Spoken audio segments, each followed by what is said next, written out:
Less than 24 hours until BSU's matchup against San Diego State. It's a second home football game of the season at Albertsons Stadium. On the field, that first game was a W, but on cue was apparently how too many fans spent their time during that first game instead of cheering on the Broncos. And Abby Davis spoke with BSU's athletic director about some of the concession changes that fans can expect tomorrow. That's what we're looking at? That's right, Brian. And the main complaint among fans involved concession stands, with some people saying that they waited for an upwards of 45 minutes in line, a problem athletic director Jeremiah Dickey says they're working on. Boise State students bleed blue and orange. I will always be at the games.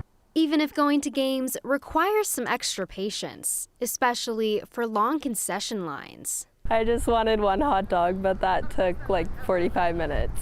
The lines went past one of the exits and covered all the bathrooms, entrances, and exits. As BSU prepares for Friday's home game against San Diego State, athletic director Jeremiah Dickey says they're making some changes. We had record concession sales. That's a good problem. At the same time, it led to a lot of long lines. Making those lines shorter is a priority. We have to figure out the flow of the stadium and really work through our facility and the opportunities that we have in it. And with a sold-out stadium, Dickey says having enough staff makes all the difference. Normally, they anticipate 300 stadium workers. At this season's home opener, they had 100.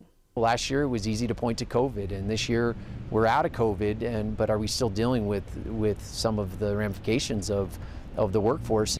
A problem so serious, Dickey says they're busing in staff from Las Vegas for Friday's game. We're investing more resources into this. That's how important it is to us.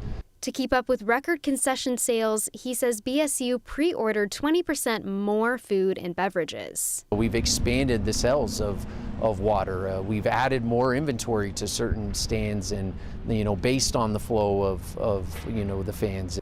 While the students we talked with say they enjoyed the first home game overall, I love just the environment, the people that come out. There's always room for improvement, both for the game itself. Better on offense, better on defense. That would be really nice. And the long lines. Food is like an essential part of football. I think it was great, but there's always things that you could do better, so. Dickey says concession lines are the longest during the second and third quarters, so they're really trying to streamline certain things, and part of that includes encouraging fans to plan ahead.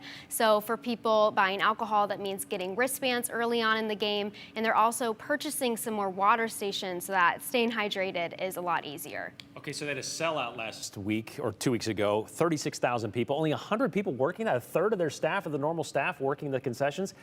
Are they going to be able to bring in enough to kind of compensate for that this time? Well, we'll just have to wait and see, but Dickey says that they are well aware of all of the issues, and it wasn't just concession lines that were long.